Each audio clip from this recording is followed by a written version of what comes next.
Dude, something in my desk chair, my office chair broke. So it's like, it's fine when you're sitting in it, but then the second you try to get up, it doesn't come with you. Like, it doesn't lift you up. It's just a flat chair. Did a ghost do it? Maybe a ghost did it. I mean, I pretty much blame everything in my apartment on ghosts. I stayed up till 4:30 a.m. last night because Lewis Knight, OG PSVR streamer, was streaming Immortal Legacy after watching your video, and he was like, I remember playing this game and like hating the controls, so I wanted to revisit it. And I got his full review. I made sure to write it down, made sure I wouldn't forget about this. And he both loved it and hated it. Like, he loved all the good stuff in it, and he absolutely despised all of the bad stuff in it. And he basically said his full review was basically, it's the best, worst game ever. Lewis Knight, shout out. It's my dog. Wow, until he changes his opinion on that, he is not coming on this show. All right, dude, let's start the show.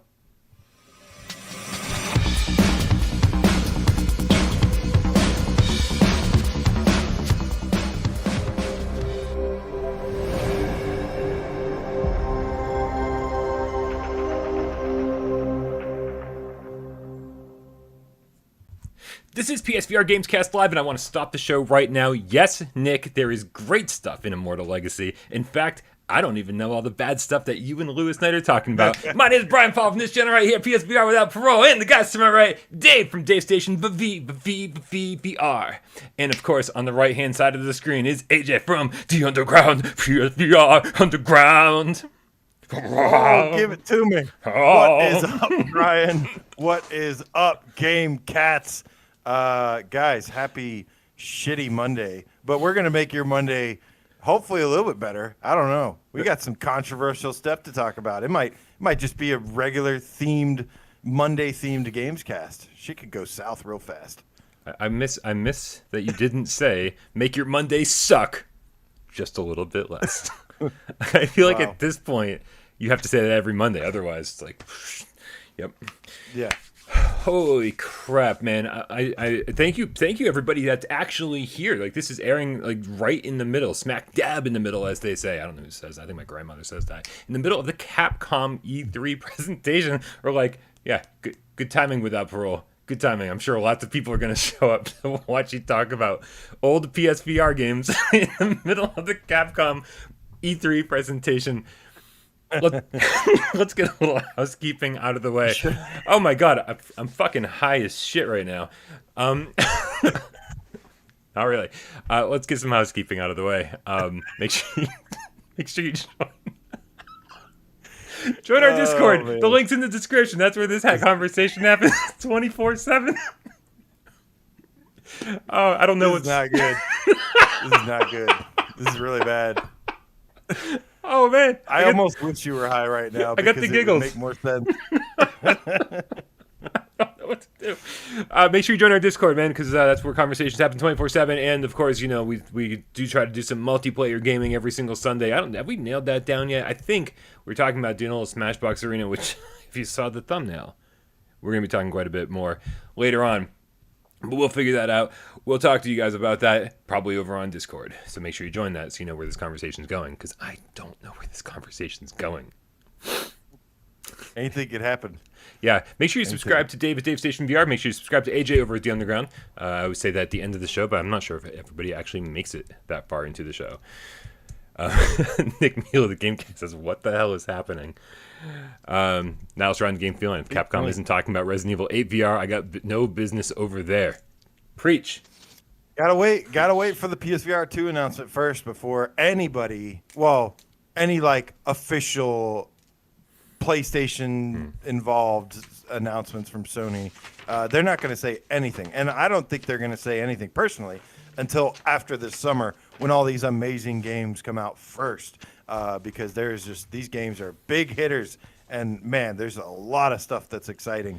And yeah, if I were them, I would hold off too until right after. I'm thinking the fall. I think around fall, maybe late summer.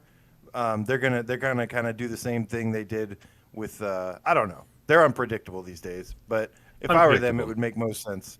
Yeah, well, it would make most sense to do after all this E3 stuff or whatever, a couple months from now. Well, you and I were talking on the phone saying it's ludicrous. Every single game that gets announced for PSVR is coming this summer. Like even games that didn't have a release window, they were just like, oh, sometime in 2021. We're finding out left and right that these games are coming out in the summer. So like, it just seems like they are front loading this season so hard. Like and there's almost nothing announced for fall or winter, to the point where I'm like, well, what is happening in the fall or winter? Why are we getting 20 games this summer? It's almost as if Sony is saying, hey, let's get these games out there. And this is sort of this is our big last push for PSVR 1. And we're going to be shifting focus to PSVR 2 once fall rolls around.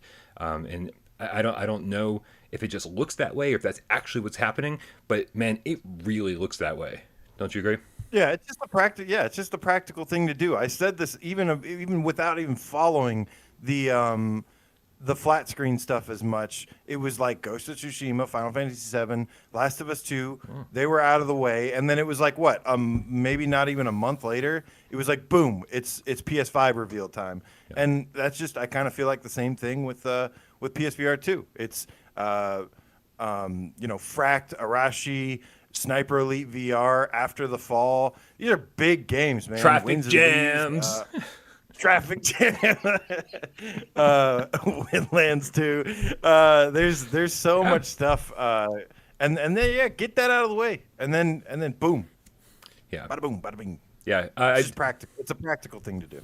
It 100% is. It makes sense from a messaging standpoint. So hopefully that all works, guys. I didn't even mention that Jeppy Condile started the show off with a $5 tip. We love you, man. We appreciate you. Thank you so much for supporting the channel. You're awesome. All right, guys. It's I see First Contact Entertainment in the chat dropping codes left and right for Solaris, and that does transition us pretty well into our first news story. First Contact Entertainment is introducing Solaris Wednesdays, sort of a way to funnel and concentrate the player base and make sure that, hoping that if you have Solaris and you really want to play it and you've been jumping in and you maybe not finding matches, Wednesday seems to be the day, starting this Wednesday. And if you want to play with the developers specifically, they're going to be in there from 12 to 1 Pacific time, so smack dab in the middle of the day. It's 3 to 4 p.m. Eastern. I'll tell you, man, I definitely played some definitely played some Firewall with the developers back in the day. And it was always fun. It was always interesting to hear stories that they had to tell about the game's development and stuff like that. So hopefully I can drop in and hear them talk about Solaris as well. This focused thing worked really well for Unearned Duty. Every Sunday, that game was pretty much like after launch, after it died down a little bit. Every Sunday is like everybody decided to get together, and it was like always people on Sunday. So it's good to this is a big conversation we're gonna have later, and I'm really trying hard to keep this separate. But there's definitely things like this have helped in the past for sure. Okay, I know some people are having problems with the stream. It is definitely. It looks like it's on my side. It looks like it's on YouTube side. So just hang tight, guys, and we're gonna do our absolute best to keep this show running. Yeah, if it's the problem I think it is, then it should be corrected very, very soon. So I'm gonna pull it up too. Keep an eye on it. Yeah, hang tight. It should fix itself very, very soon. Let's keep our fingers crossed on that one. So Solaris Wednesdays. Yeah. Too bad they didn't call it Wolaris. So it could be. Yeah, it doesn't really have the alliteration, does it? Maybe it's Solaris Wednesdays. Solaris Saturdays, Solaris Sundays. It sounds like a much more natural thing, but hey, you know what? We take what we can get around here. All right. So thank you, First Contact, for being here, dropping some keys in. Hopefully we'll see all the people who are getting the game now over on Wednesday. Make sure you practice up a little bit. You got a day and a half to practice before Wednesday kicks in. Did you say you brought the stream up? Is it looking okay over there on your end, AJ? Looks fine to me. Oh, good, perfect. Well, it should be back up to full strength for everybody in just a minute here. So Patience. I mean, I believe you guys. I believe something happened, but yeah, I've got it up. I don't see anything wrong. Yeah. All right. Well, that brings us to our next news story, and that comes to us from Without Parole. I've heard of those guys. Yeah. Yeah. Rings a bell. Yep. Song in the Smoke.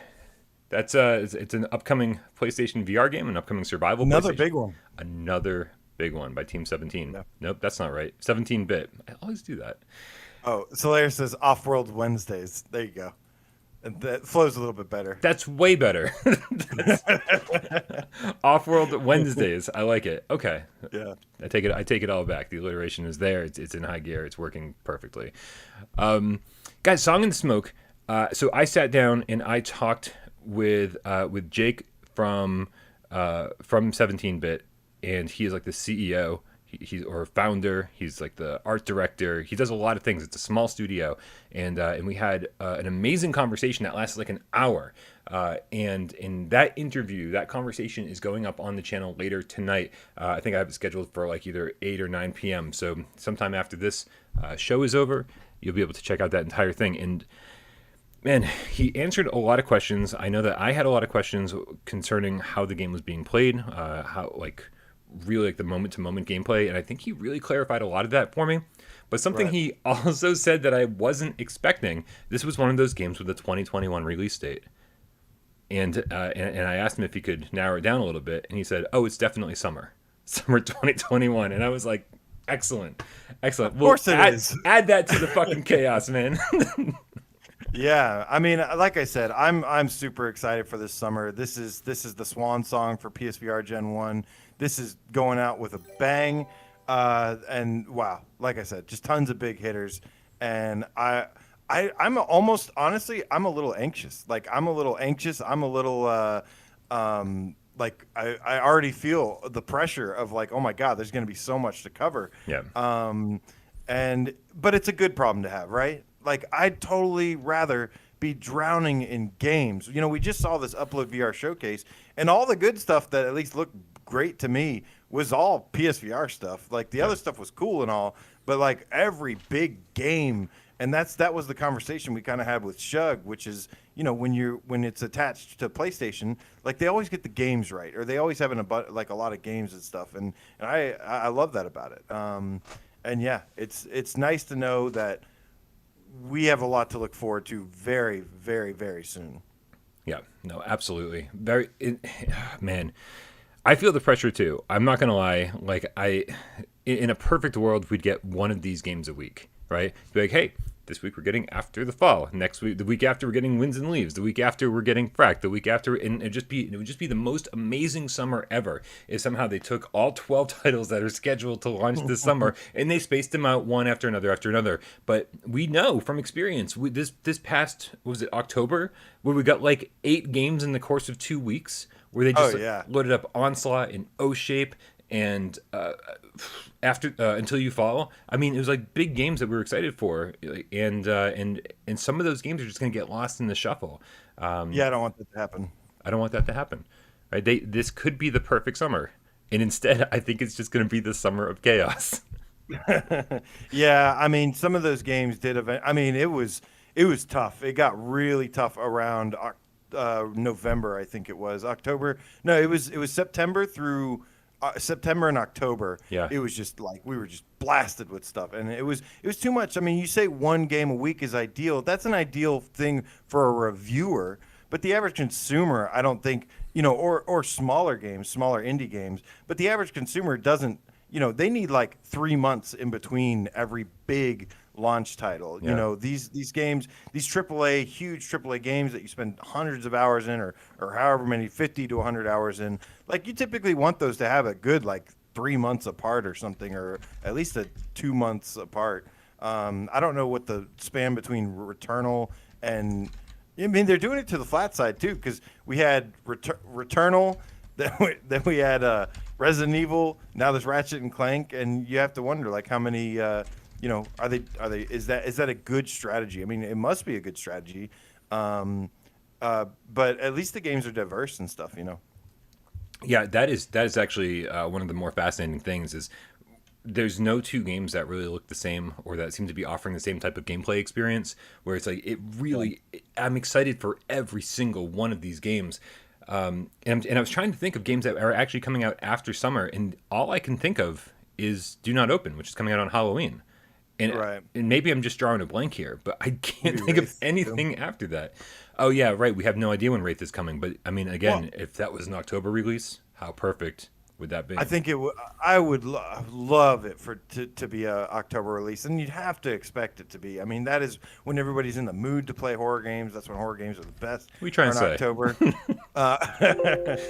I'm saying your zombie list could have waited till a couple more months. But no, but I think, like I said, I think after this summer, especially around October or something, I think the gears are going to start shifting. Again, we're in this weird transitional period. It's not a bad thing, but it's a weird time. And you know, it's it's just going to be time to shift gears around that point. And it's going to be interesting. It's going to be interesting to see how it all plays out. But I think after the summer, I wouldn't want to really personally, besides maybe some exceptions like a Halloween game, I wouldn't want to be anything releasing after summer, especially if PSVR 2 gets announced and the game's revealed and then all the focus is going to be on there. I think this summer is the last big, it's the last big hurrah. So you want to be included in that if possible. Yeah, and actually, it sort of brings up one of the conversations we were having with Shug about backwards compatibility. Like, do we need it? Right. The funny thing is one of the huge points that we didn't even bring up was that when PSVR 2 comes out, there's still going to be PSVR 1 games coming out, and is this going to be a situation where you really want your PSVR 1 headset still hooked up or bouncing back and forth or however it's going to work? Again, just another reason why I would love backwards compatibility, because games that trickle out after the PSVR 2 launch just make it easier for everyone to keep playing. Right.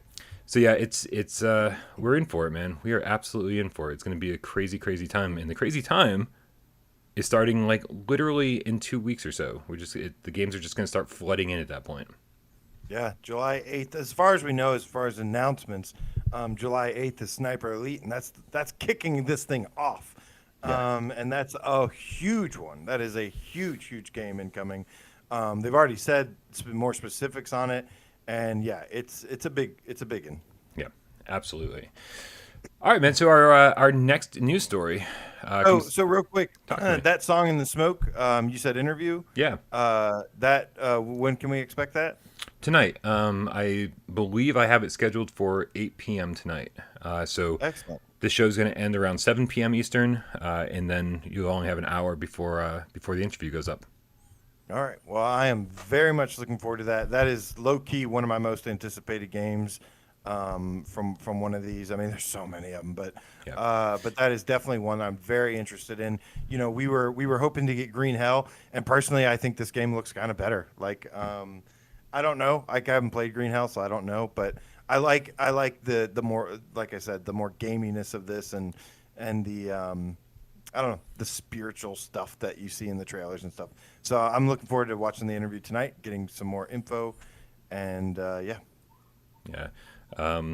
Something in the chat was, Imzadi was asking, when is fall? I hate how they don't just put a date. We don't live in America, or we don't all live in America. It's only 2 more weeks until summer starts, and so I think summer starts actually in about a week, I think. And so 3 months after that is fall. So June, July, August, mid-September. Sirens on my end. All right, guys. Real quick, I want to make sure we give a shout out to Emily Baxter, hashtag the game kitten, with the $2 tip says, okay, now it's mutiny, LOL. Get them Twitch and shades. I missed this conversation. I don't know what's going on.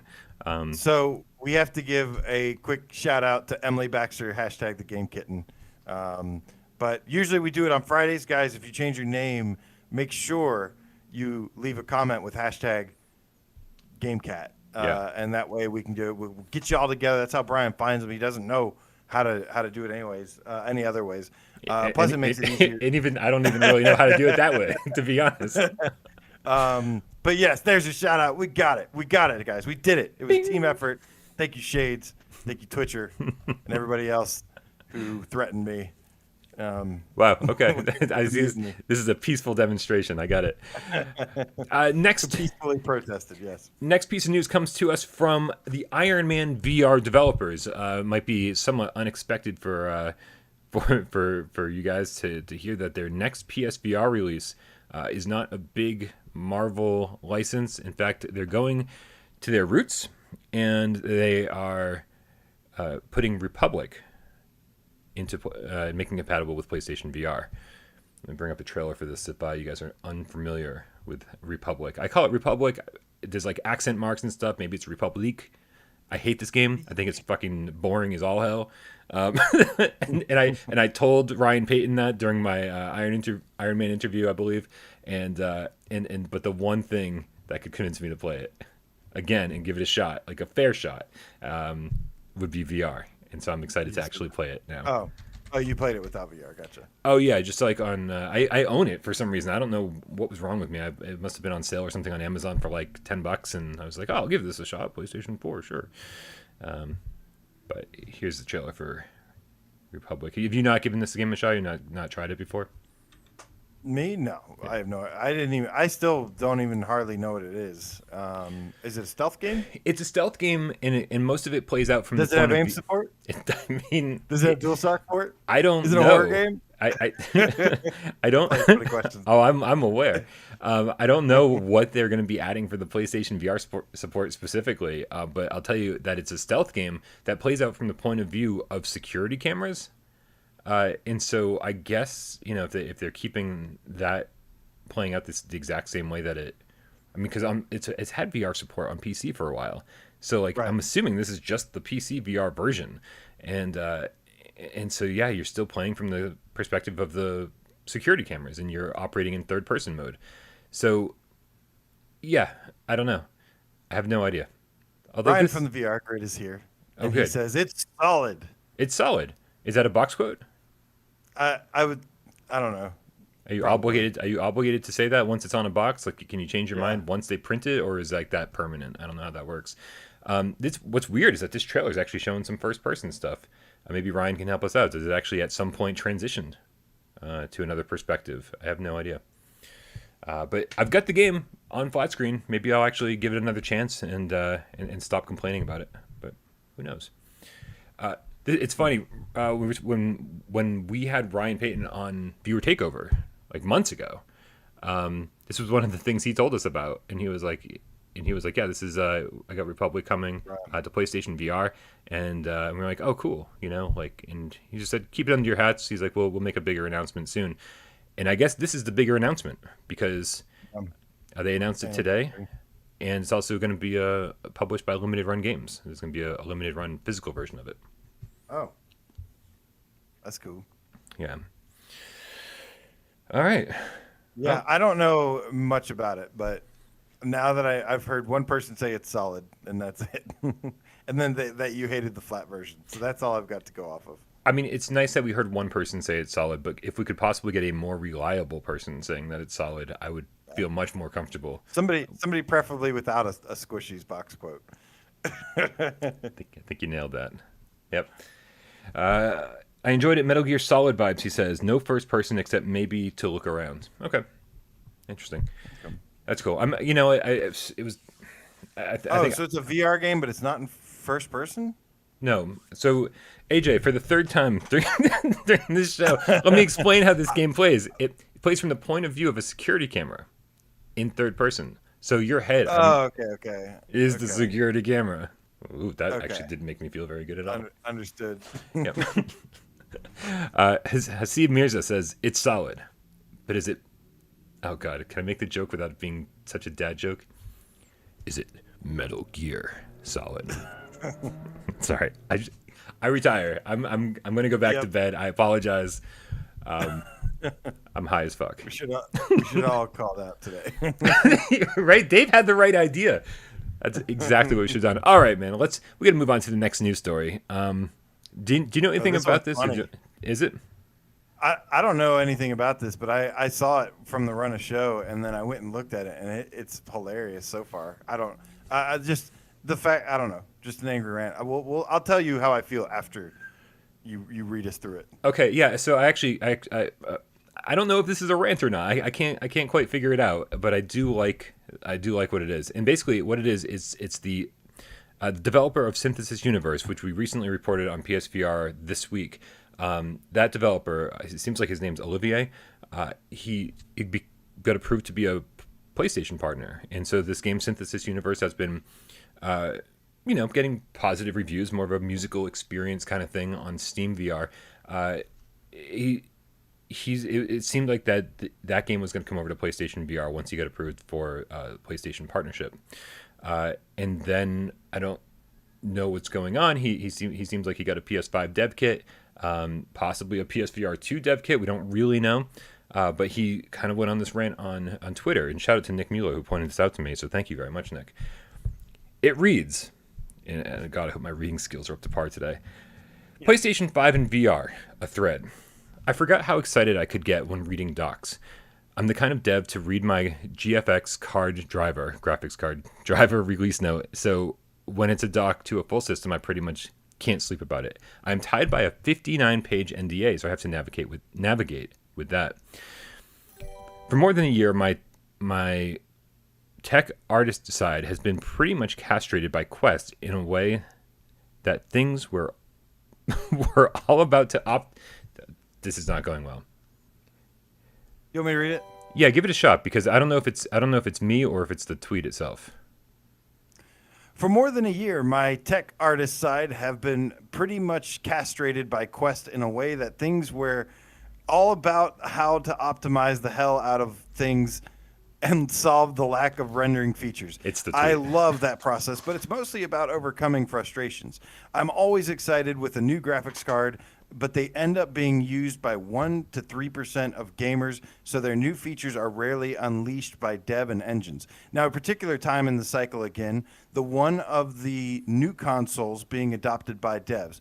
That's when things changes for everyone. I'm guessing English is not his first language, native language. Yeah, I'm getting that impression. I have to say that this is a big chance for me too, especially since this time it's me and my company that gained special hardware access, so I am unbridled. Usually when I work with AAA plus consoles, it's as a contractor, so my access were always limited. Now I have no restrictions. Is he going on like a power trip? I'm trying to see where this is going. Okay. I could walk away from VR. I could walk away from VR and go back to traditional console development, especially since my path with Oculus Quest failed. This past year was really frustrating. I like new features that move a whole industry forward, not mass adoption that takes you 15 years back visually. Consoles that are now pretty much super optimized PCs are the one that have been driving features adoptions for 2 generations. So having VR in that mix is particularly exciting for me, especially after a year on Quest. VR hasn't evolved much in that sense since Gen 1.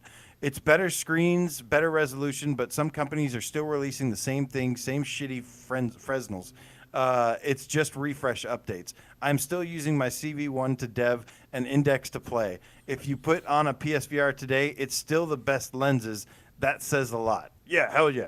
I'm with you here. Okay, I'm getting excited. Where's he going with this still? With the new features, there's always a chicken and egg problem for adoption. We still don't have many if the rendering features we've known about because of engines and hardware. What I'm trying to say is that once you have a full package, hardware plus software, then things will change for all. Oculus is getting free of those constraints by going mobile, but takes the engines 15 years in the past. It frustrates everyone, rendering features-wise. No post-processes, HDR, very limited draw calls, limited transparencies, and not the cool things that freeze the creative process. For a one-man team like me, it's very reassuring to enter a full ecosystem like PlayStation.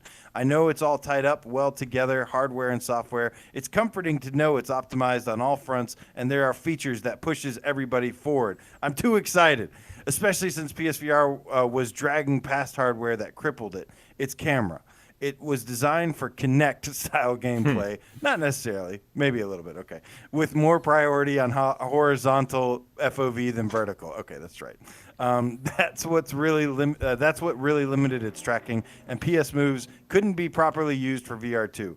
But what happens when Sony is doing VR without using old legacy camera hardware? Proper VR. That's all I can say about that. One thing is for sure, I am all in. I'm all in bed too. So I should try to get back to sleep. Long day tomorrow. Okay, so that was cool.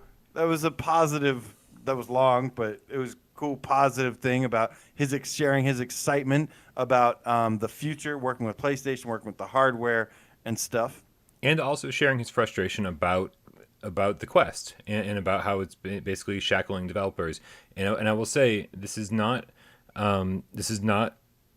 uncommon. I think a lot of people out there, according to a lot of the developers that I've talked to, they are scared to say negative things about the Quest, mostly because it's the most popular platform and they want to be able to sell their games on the Quest. And so it's sort of nice to see a developer. I think this is why independent developers, they get to be a little bit more honest. They don't have to worry about their company, their big team that's working with. He's already done his shit on Quest. He's already done his thing on PC, and now he's excited about PlayStation 5 VR.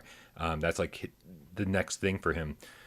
He doesn't have to worry about being honest about the Quest, but I do think a lot of developers are saying the exact same things behind the scenes about Quest, that it's holding VR back, that this is not the future of VR, and that it's so good. Just go ahead. Yeah.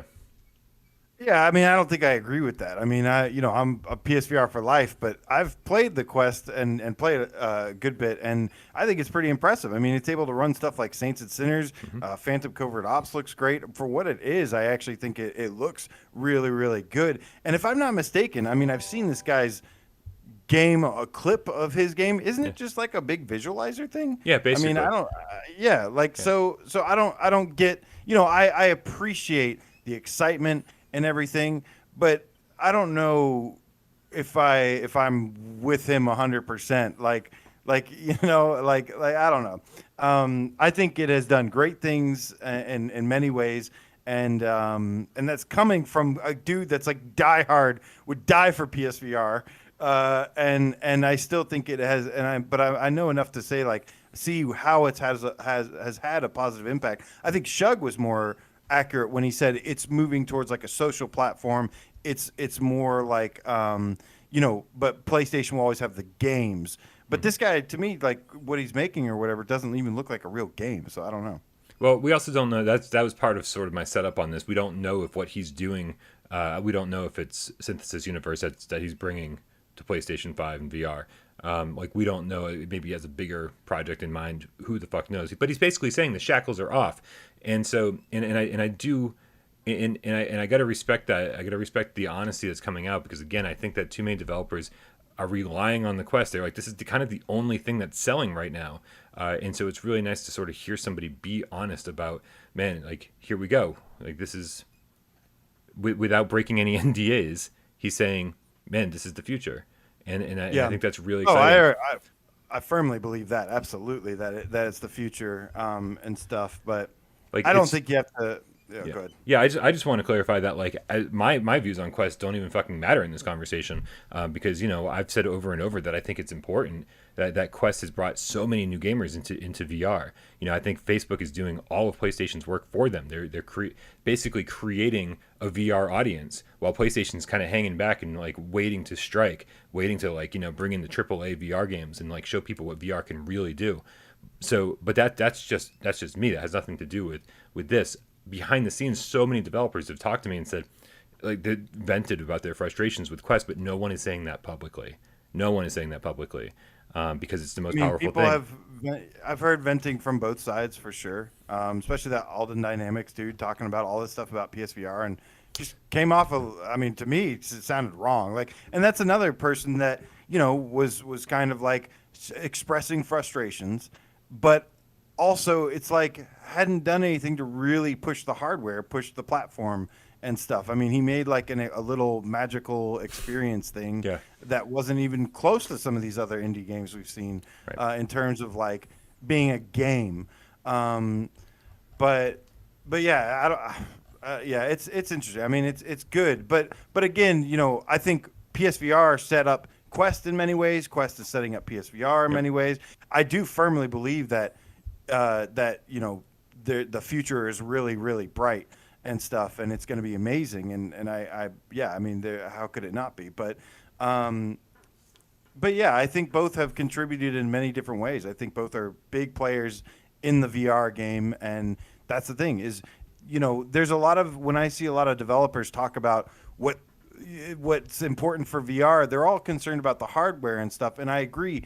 Hardware and being able to create immersive features are important, but games are also super important. But it's going to be a marriage of the two that's really going to spring everything forward, and I think that's what we have with PSVR 2 that's coming. Is it's going to have the awesome tech, but it's also going to have the big games, the hardware, the graphics cards, and everything. So. Yeah. I'm excited for a lot of Quest owners to finally dive into like actual AAA games. Like if that was their first and only VR experience, I think that they're about to see some fucking crazy shit next year.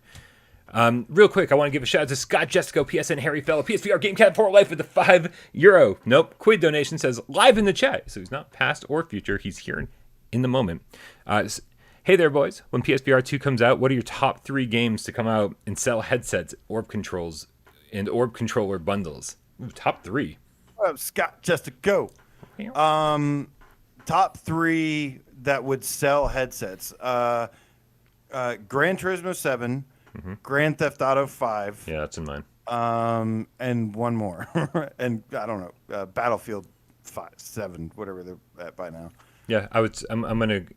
Unfortunately, mine are gonna be a lot of ports. I'd say, obviously there's gonna be surprise things that are built from the ground up for VR that we don't even know about yet. But I think things that what's going to sell headsets are IPs that we are familiar with and that everybody outside of the VR community already knows about, and that's going to sell a ton of headsets. So I'm going to go with Grand Theft Auto 5. I'm going to say Half-Life Alyx, and probably Village. Half-Life Alyx is a good one. I'm going to go with Village. Because I don't think. Village will sell. It'll sell me one. But... How about that? It'll sell yeah, it'll sell. But I think there's still people hesitant to go out and because they're scared. It's supposed to scare you. That's what it's supposed to do. But I think that's a great one. I think Grand Theft Auto 5 and Half-Life Alyx would probably be the big 2 that would sell other people, get a lot of people into VR that weren't sold or convinced before. Yeah, maybe another. Maybe they can just make Skyrim for PSVR 2. I mean, they've re-released that game 2,000 times already, so why not just do it one more time? Emily Baxter, hashtag the game kitten with the $2 tip, says, Bri, were you hanging out with Spliffy? You're baked. I was not hanging out with Spliffy, but yeah. I did. I don't know, man. I do feel high today. I'm not. I can't believe I'm not. You Stay Frosty with the $2 tip, says, Jobbot. It looks like Brian's had too much juice. I'm assuming that's how that's supposed to go. Nice. You actually got that right, I think. Did I read that correct? Nice. Thank you so much, Frosty. All right. That means we can get back to the show. It also brings us to the topic of the show, which is, the obvious inspiration for this conversation is all about the Smashbox Arena news of the week that Archaeact and Big Box are delisting the game from the PlayStation Store. I guess this comes on the tail of Big Box being purchased by Facebook, but also you got to figure that if there were hundreds of people playing the game still, that they probably wouldn't be taking it off the store. What was that? Yeah, wouldn't delist it, right? Yeah, right. It's and just to clarify before we even dive into this conversation, the game's, if you bought the game, it's still going to be playable. And actually, Archaeact has said it's going to be playable for as long as like the PlayStation 4, is really a thing. So they're not even like contemplating shutting down the servers anytime soon. But if you don't buy it by, I believe it's the 16th, then you're not going to be able to buy it anymore, which is interesting. Yeah, so this kind of kicked off our whole conversation, a whole thought process, I guess, about VR multiplayer and the whole VR multiplayer dilemma, where it's insane that for years the only multiplayer VR game and the only multiplayer PSVR game that could sustain a player base was Firewall 0 Hour, right? Sort of. Rec Room as well. True. Although that's 100% true, and I guess that'll put the reasons why that's I told popular. you I came prepared today. Well, I even jumped. Okay, so let me preface this by saying even before this stream, I jumped into different multiplayer games just to test them out, see how they're doing. So I've got fresh, hot, right out of the oven impressions about multiplayer, the state of multiplayer, and how games are doing right now, and yeah. What multiplayer like games did you jump in and check out? I jumped into 3 this morning, actually. I jumped into Alvo, Firewall, and Solaris. And I'll be honest with you, each of them had some issues, but there were players playing in each one of them, which was a good sign. So it's going to be an interesting conversation surrounding multiplayer, what it needs.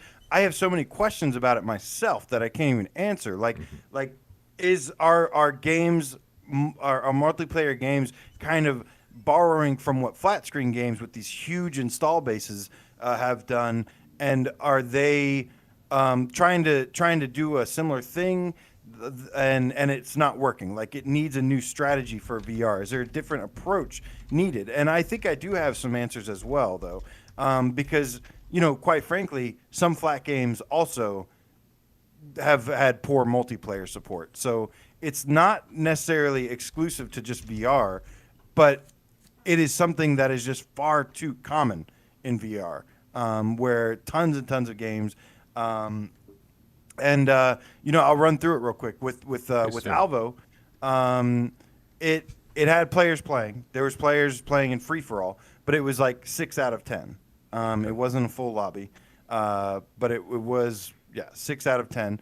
Then the team deathmatch, which it was weird. It was a full team versus me. And so I don't know why that happened or how that happened. Because they were aware of your skill level, and they were like, "There's just no way." Yeah, they were like, "We're gonna need all of the firepower we can get." And then the search and destroy, unfortunately, was like empty, which was the one that I was. That was the mode that was actually like really excited about because I love Counter-Strike. Yeah. Then I jumped into Solaris, and there was people playing it. There was a group of people not from the U.S. though. It was like I heard Russian accents and I heard English accents. Imagining it's late at night there, and these are just quick tests. These aren't like really going to be accurate because people were still probably at work and stuff in the United States. Right. While over there it's a little bit later. But I got stuck in the warm-up, and I never even got a match off. It was literally just sitting in the warm-up for at least like 5 minutes, and I was like, I'm sorry, I don't have time. We've got a show to go to. So, and then that brought me to the last one, which was Firewall. And this one seemed to have a lot of activity, but again, I had a little bit of issues getting a game going. It was like everybody was there, but there was like I just couldn't get it started. Whether it be there was other matchmaking issues. So I don't know if like it just takes a different structure, a different design, or if it's just really relies on a massive player base that is playing at the same time to really keep these things running. Now, it's nice that you did a test to check out the 3 most popular PlayStation VR multiplayer games, right? But I think we have to kind of be running under the assumption that games like Sprint Vector literally have no one playing right now. Like, if you were to jump in by yourself and say, I want to go play some Sprint Vector, you would sit there all day long and not be able to get a match going.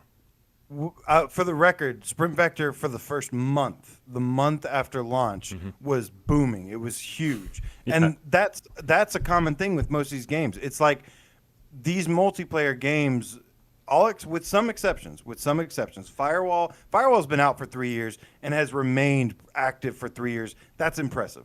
That despite it finally starting to show maybe some signs of slowing down, but not a whole lot, honestly. Not a lot of signs of slowing down, but some.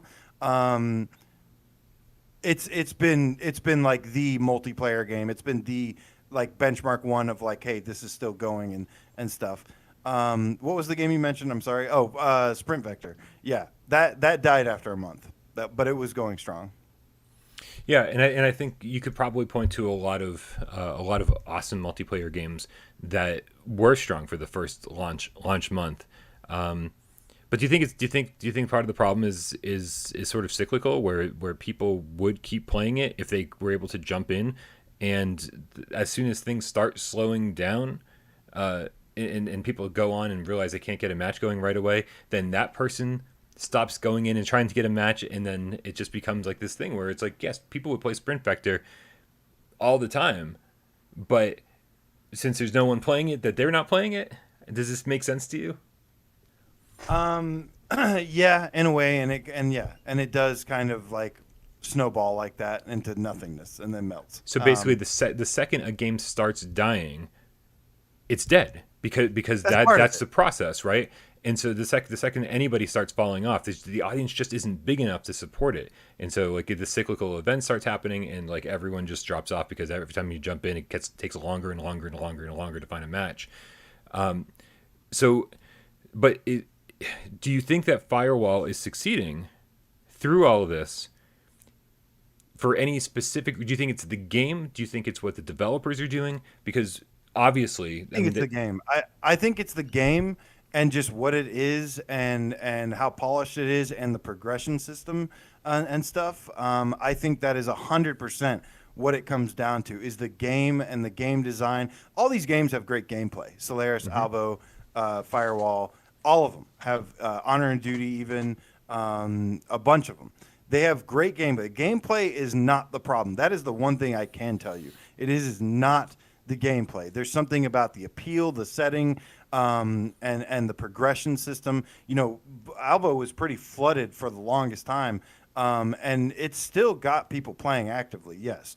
But you got to imagine at some point, like that, some people start to fall off because they just are running out of reasons to play, running out of things. So I think a really important thing, maybe something that Firewall did to stand out, and Alvo has plans like this as well, is updates, significant updates that re-announce your game. And like I said, it absolutely is the game design for Firewall, because everyone on the internet, it gets a lot of hate for a lot of things. It gets a lot of hate for not having servers for things. And yes, these are definitely little annoyances, but that never, no matter what the internet was saying, that never stopped it from always being jam-packed with players. Yeah. So I think that absolutely comes down to game design. For me, myself, that's what it was. It was the game design. It was fun, but it was also the progression. There was always like something to work towards, whether it be, and something to that I was like, oh, I'm going to grind and grind and grind until I eventually unlock this thing. And then there was just more and more and more. And I didn't stop. For me, it didn't slow down until I kind of like got everything, was satisfied. But that was 400 hours later. Right. You certainly got your $40 worth from that game. Right. I mean, 400 hours is such a ridiculous number of hours to sink into something.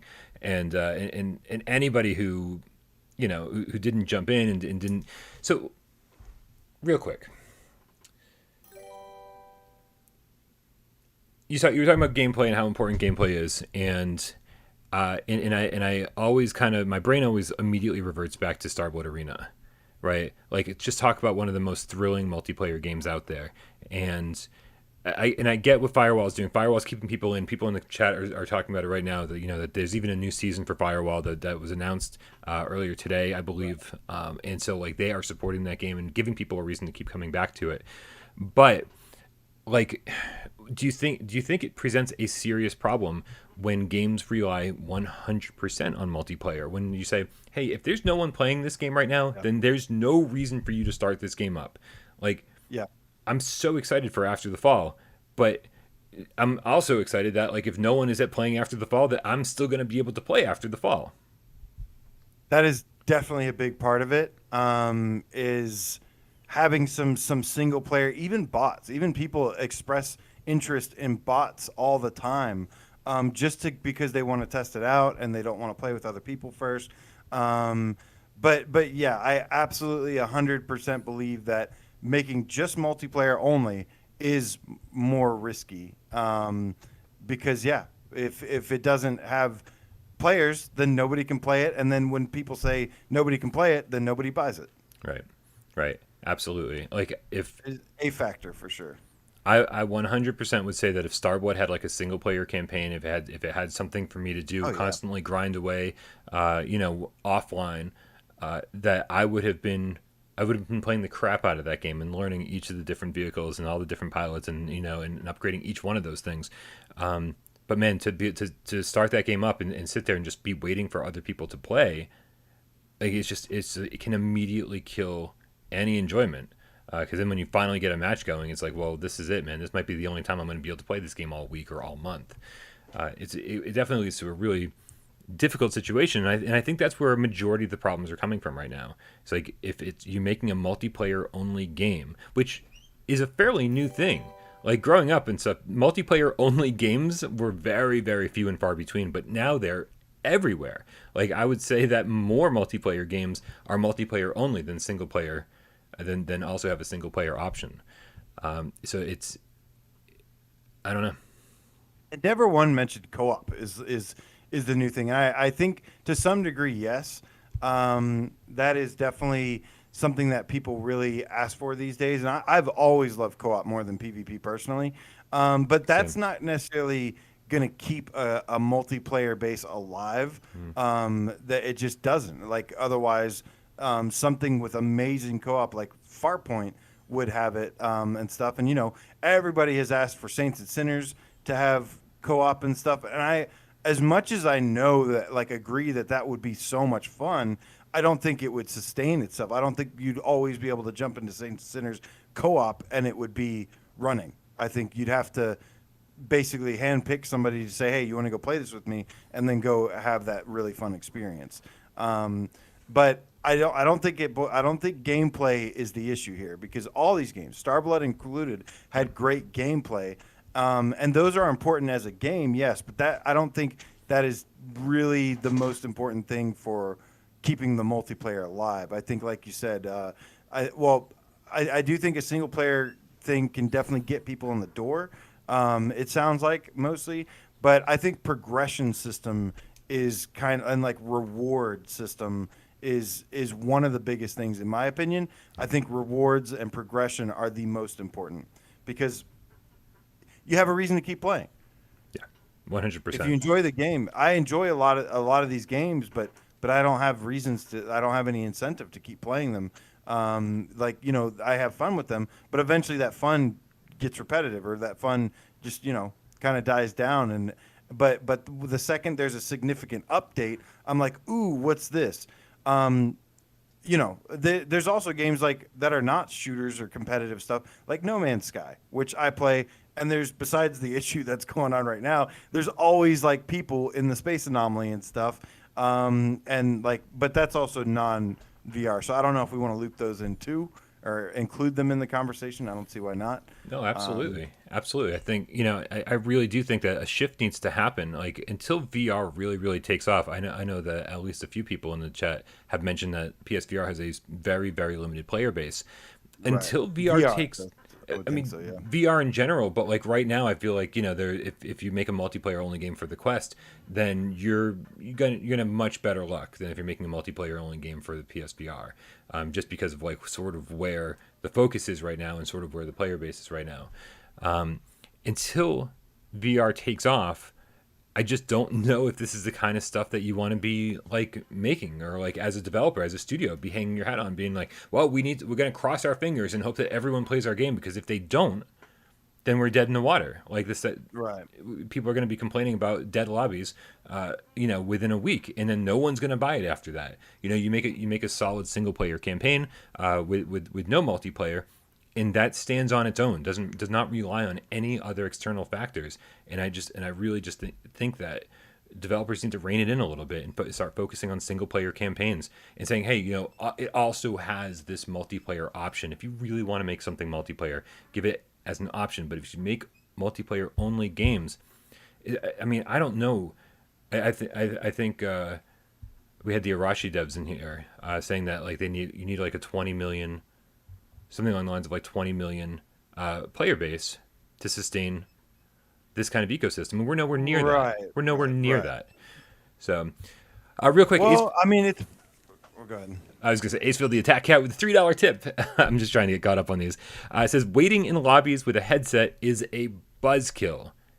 It does seem so much worse when you're waiting when you're sitting in VR, just waiting for a game to start. have always had a workaround for Firewall where I've gone in with a squad and stuff. But if you're trying to, that is one thing that has for Firewall specifically is like if you try to just join. If you try to just quick join, I mean, like I said, it's kind of weird because like it works, but you do spend a lot of time in the lobbies. Yeah. But when you have a squad that you go in with, dude, it's like game match after match after match after match. And for God knows how long, for 2 years, 3 years that I played the game straight, 2 years or something, I was like, what is everybody talking about? Like I've never been waiting and stuff, and or never had a host quit and stuff, and that's been the majority of my experience the last couple days because I played it Saturday as well. I still got into matches, but the wait time to get into those matches is definitely pretty rough, and I started to understand some of the people's requests, but I think they never ended up doing some of those things because I don't think they ultimately would have made a big impact on some things, to be honest with you. I think a lot of people were vocal about it. Yeah, they even could have been right about those things, sure, but I don't think it would have just magically changed everything. But well, yeah, I mean, Firewall also... What? Well, what you're saying about squatting up applies to so many games, right? And whether it be matchmaking is super important. Well, if you've got 3 friends that you play with, and you jump in, and you're all a squad, and you jump in, and you play in the game together. That's half the battle right there, right? That's if you've got a way to just be like, hey, you want to play this game, and you're not relying on the player base. You've got your friends and you can just jump in. That's a radically different situation. And like I think that's something that can help save these games. I think that's something that can help save your back catalog of games from being just totally useless. And that's making friends that play the games that you like to play and saying, hey, I think very, very infrequently when we used to play Spark all the time, there was like 4 months straight that we just played Spark all the time. I almost never went in just on my own, unless I was like practicing up because the next time I saw JD Max, I wanted to make sure I could kick his ass. But like it would always be somebody would text me, somebody would message me, somebody would get at me from the community and say, hey, do you want to play Spark? I'd be like, yes. And then you go in with other people, and then you never have to worry about anything. And I think that's a huge part of this. I think that there's a responsibility that lies on the part of the developer saying we need to make sure that when you play our game that you have people to play with. But there's also a part, as of right now, while the community is so small, there's a part of the responsibility kind of lies on the players to find other players to play with, and like a little bit like people like us, doing stuff with our Discord and everything, giving people a place to find other players. And so right now it's like this huge team effort, and it's still not really saving like as many games as it should. Well, I think what Endeavor One was saying about the big install base for the hardware, I think that's true to some degree, but I think that is more about the extending to some of the more niche style multiplayer games like Starblood Arena. I mean, as great as it was kind of niche, and I think that's, or like rigs. I think all that stuff. Otherwise, they just have their kind of launch window, and then that's it. But to me, really, the games themselves, like the gameplay, have not been the issues. The issues have been either from progression systems or matchmaking, or just maybe I don't know, the style of it, something like that. So that explains. Firewall, yeah, Firewall's got this mass appeal, right? Because it's like this modern military shooter, and and Alvo also has that. I think as you start venturing into the whole sci-fi territory, you start like losing mass appeal very quickly. I didn't get into a match in Firewall today, but I had a damn good conversation with somebody, and he was saying that he was he was all into Call of Duty and stuff, and he got bored of it, and then he came to Firewall and was just absolutely blown away by it and stuff, and so it does have that appeal to those kinds of people. Now there is stuff like Rec Room, which is always packed. We didn't even touch base on Rec Room at all. Hey. I mean this in the best way possible. Uh-oh. I think, and I do. I think multiplayer games kind of need a gimmick, like a good gimmick. And I feel like Rec Room has a gimmick, Firewall has a gimmick, and I don't mean it in the normal way of gimmick is used, but I think they need some kind of catchy gimmick. And I think that is what I mean. You look at VR chat is like what essentially has gotten a ton of people into VR in the first place, and it's nothing but one giant gimmicky thing. And again, I mean gimmick in a positive way here, not right. I understand. Not the way that has been used over the last couple of years. But yeah, I really feel like that's what's going to get people. And Firewall's gimmick is a modern military shooter. Rec Room's gimmick is like just this vast array of crazy multiplayer games and versatility and like all this sorts of stuff.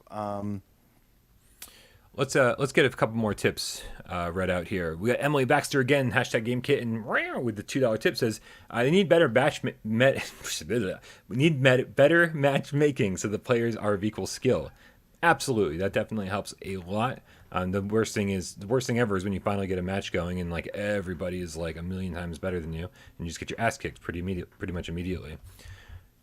Hugh Guyver with the Australian $5 says, gonna watch later. Pizza money deployed. Cousin says hi. PSVR without parole. Fire, fire, fire.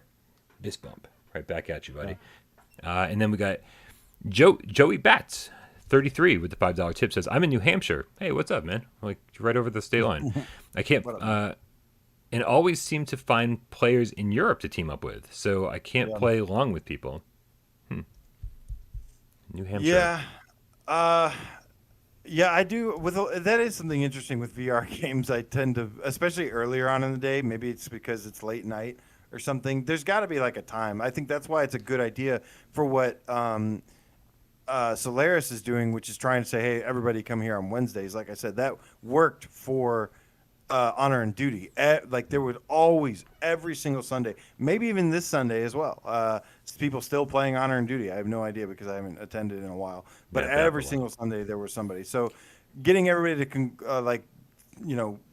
kind of be on that same day, they always know when it is. That's like one solution for now, but that's not a good long-term solution. Right. It's eventually just going to hopefully just be the player base is big enough to where some of these more niche style games that are able to thrive. But for now, personally, as a single player experience kind of person, anyways, like I've always been about that, anyways, and whatnot. There's been some multiplayer games that have caught my interest, but for the most part, it's just been single player stuff. And I, there's even been some developers that were developing games and they were like, hey, we're doing all this excess funding. We're trying to get multiplayer. And I told them straight up, I was like, no, I don't recommend. I was like, don't do it.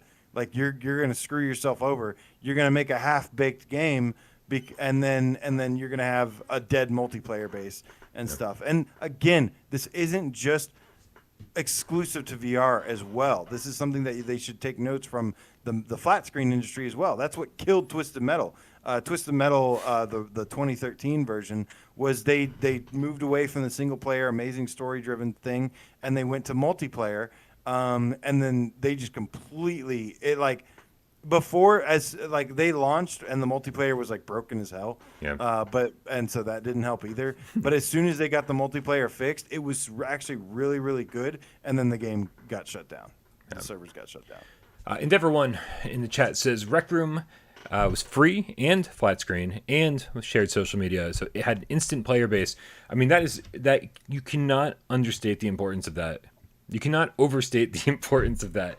Regardless of Rec Room being free, which I mean, obviously that's why every single time you go on, there's like a 1,000 kids playing because it's just they didn't have to ask their parents to buy it, nothing like that. It's just there.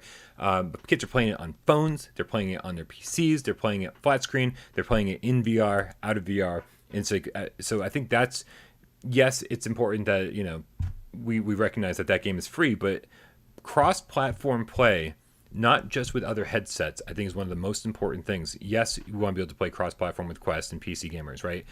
But also need to make sure, I think right now it's so important that there's a flat screen version of your game, and that all versions of the game, flat screen and VR, are crossplay with each other. It worked out great for Squadrons, obviously working out great for Rec Room, and I think this is something that, like, just again, until VR becomes its own thing where it can sustain, where it can survive without all this, without the help of flat screen gamers, I think it's just a necessity. It's the only way we're gonna, a game's gonna last more than a month, outside of these few random exceptions that we found. Yeah. And looking towards the future, I'm very interested to see how After the Fall does. That's more co-op, not PvP. That's got cross-platform. That's going to be one we need to keep our eye on and revisit this question later on, to see how long does it sustain. Because if you go online to Arizona Sunshine, you're not going to find somebody online right now. But you go into Rec Room and stuff, it's packed. It's jam-packed. So it'll be interesting to see, to take a look. I don't think, is that the only multiplayer game that's coming out? I think so. That's the big one, right? The big multiplayer game? What are we talking about? After the Fall? After the Fall. Yeah. Oh, Zenith.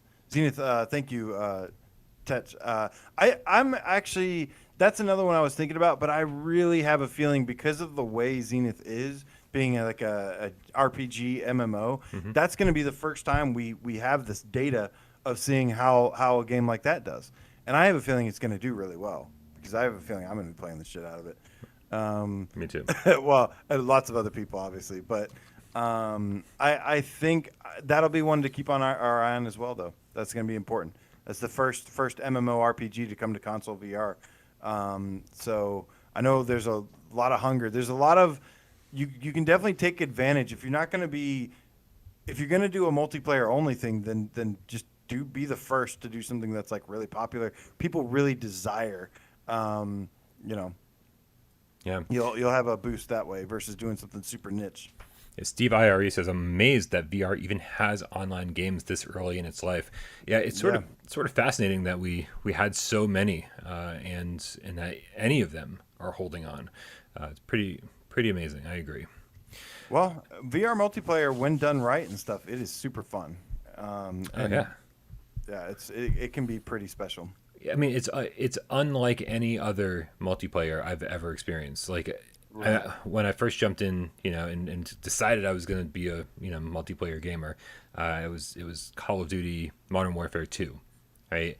And I got my little Bluetooth little earpiece, and I went out and bought the game from GameStop and played on a flat screen. And it was like, here we go, and I played on my PS3, and it was okay. And I was like, this is okay. But man, when you jump into VR and you're talking to the dude right next to you, and you look over and you're looking at him while you're talking to him, it's an entirely different experience. And like, it just can't be beat. Like it's why multiplayer, probably why any multiplayer games have been as successful as they are on PSVR and other VR platforms, because it's such a unique experience, and it's a feeling that can't be replicated on the flat screen. Like, you really do feel like you're there, even if you're looking at like a very cartoony avatar. You still feel like I'm talking to this dude right here, and that's fucking crazy to me. Right. Man, we could talk about this all day long, but we do have to move along. We've got our final segment. I don't know if you're ready for it, man. It's PSVR 20 questions. You've got the game today. Do you have a game ready to go? Yes. Are you thinking about it? Did you just come up with it just now? Is that what happened? I remembered. I remembered just a minute ago that I have to pick one. All right. This is very important. I'll explain the rules to everybody while you pick a game. It's just me here playing against AJ, so make sure, I need all of your help in the chat. We've got 20 questions, 20 yes or no questions to figure out what PSVR game AJ is thinking of. I'm going to put 6 minutes up on the clock. Tell me when you're ready. Okay. You ready? I'm ready. Yes. All right. I'm going to take notes. I'm going to take notes the whole time. Go. Does it support the aim controller? No. No aim. Is it a puzzle game? No. No puzzle game. Does it use the move controllers? No. No moves. Now, so we're going to assume it's DualShock 4 only. Because, I mean... Maybe. Well, I was gonna say the alternative to that is it could like be gaze tracking. I was gonna say, yeah. I mean, it could certainly be like an experience or something. Did the developer of this game make other PlayStation VR games? Mm. Hold, please. I will hold.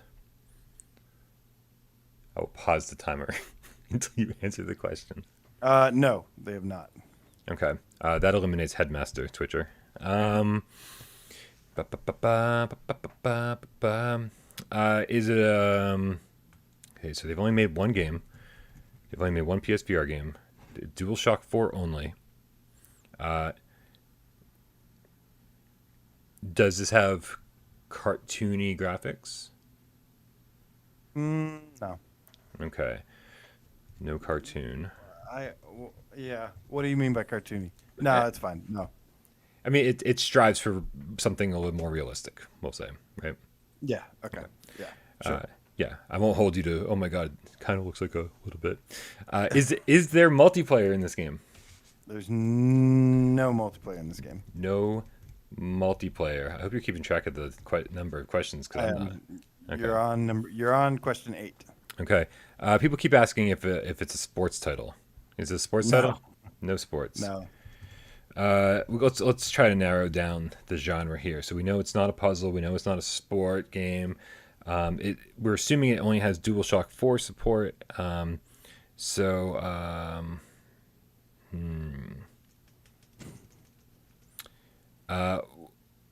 Is this a racing game?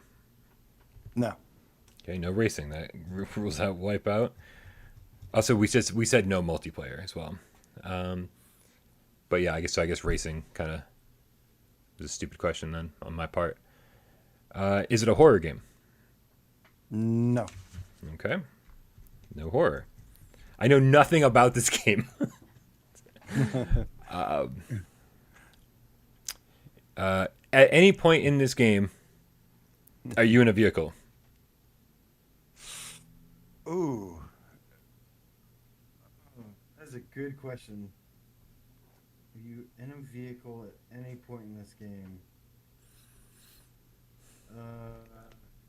Pausing the timer. Yeah, pause that because that's a tough question. I'm gonna say at any point in this game are you in a vehicle? Phil's like, is it a game? It's a good question. That actually is a good question. I should ask if it's an experience or not. Does it have guns? I'm gonna have to say no. I'm gonna have to say no to being in a vehicle. Okay, well, we'll go with no vehicle. I hope I'm not wrong about that, but yeah, I don't think so. So DualShock 4 only, possibly. I guess there's a possibility here of it being like a HOTAS thing also or something like that. But we'll go with DualShock 4 only for right now. Do you shoot guns? You can shoot guns, yes. You can shoot guns.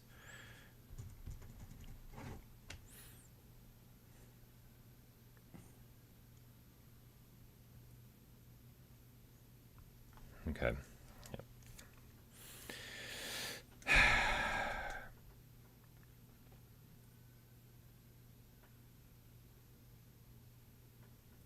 I'm reading the chat. You guys are not helping me. Okay. How many questions do I have left? You are on question 13. Okay. These always come down to the wire, huh? Yeah. Was this come out in the first year of PlayStation VR? No. Okay. First year, like from October 2016 to 2017? Yeah. No. Okay. People are saying Hitman in the chat. That's an excellent question. Would this be considered a AAA game?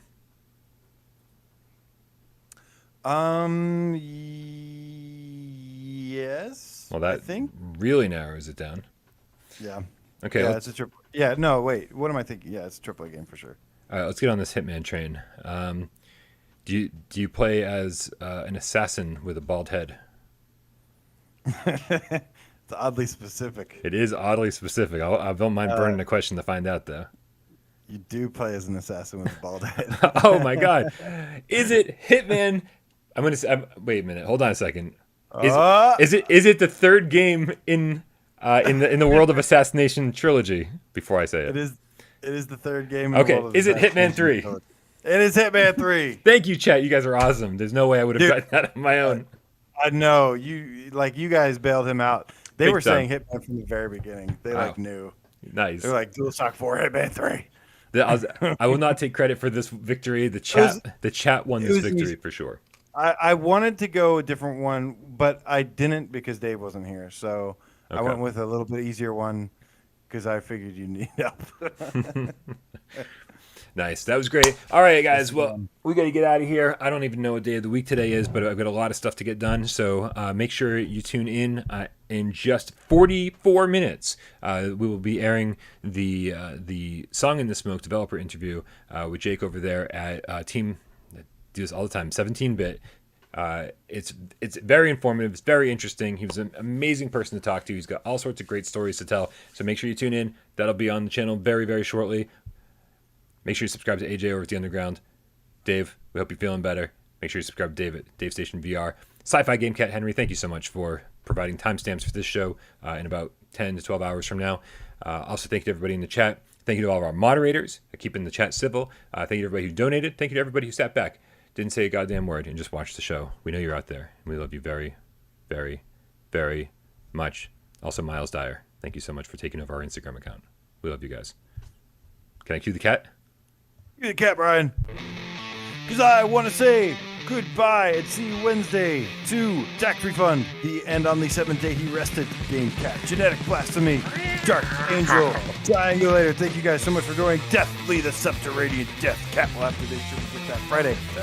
Emily Baxter, the hashtag Cake Kitten. Philip Rapchin said so AJ lied because they made 2 other PSVR games, Hitman 1 and Hitman 2. He's not wrong, but he's not right either. He's not right either. It's all playable through Hitman 3. Agreed. So that's why that one took me a second. Yep. In a way, I was actually just kind of trying to throw you off. Whenever I do an easy one, I like to throw you off. SP in the house tonight. What is up, dude? Good to see you. Your Long Shadow says AJ is real good at pretending to think about questions. Yeah, that's usually my strategy for an easy game for sure. Yeah, that's something you want to be proud of. I'm a real good liar. But now, it came back to bite me though, and so I gotta switch it up now. Maybe next time I'll do it with Mom. Stingray X, thank you for watching, man. KillSal777 forever. Good to see you. Matt Sturk, Game Catster, was fun playing with the Slayers with you on Friday. You stay frosty. You stay frosty says, told you it was Moss. Gabriel 004, the license to get out. Game Cat. Guys, son, fist bump to you. Scott Jescopius and Harry Fowler, PSVR Game Cat for life. Good job, man. David, the Game Cat. Keep up those speed runs. Flame Hat, Game Cat. Always reminded me of Mega Man 6. Yes, 6. Ace Bill, the Attack Cat, was asking full locomotion. Always a good question to ask. Always a good question. 666. Another good question. Is it in the top 25? Who else we got here? Steve IRE said Hitman. Twitch is a single player game. Cat asked if it was first person. Another good question. Dead Ringer said that must be a long game. Yes, that's why it took me a long time to think about it. MTM the Game Cat, good to see you as well, my friend. Yeah, Chaos also in the house tonight. Nice. Blue Jew the Underground Game Cat said Vertigo Home. Good pick, but you're just obsessed. Good. Thank you for jumping in tonight. Multivitamin Orange said Decacrane. I mean, it all makes sense to me. Also, shout out to Genetic Blasphemy with the $3 tip with a big thumbs up, weird little bird emoji guy. That's it. I gotta see this now. Yeah, you gotta scroll all the way down to the very Thank bottom. you all so much. I didn't catch the rest of you, but I'll get you next time. Don't think for 1 second I'll miss you next time. I gotcha.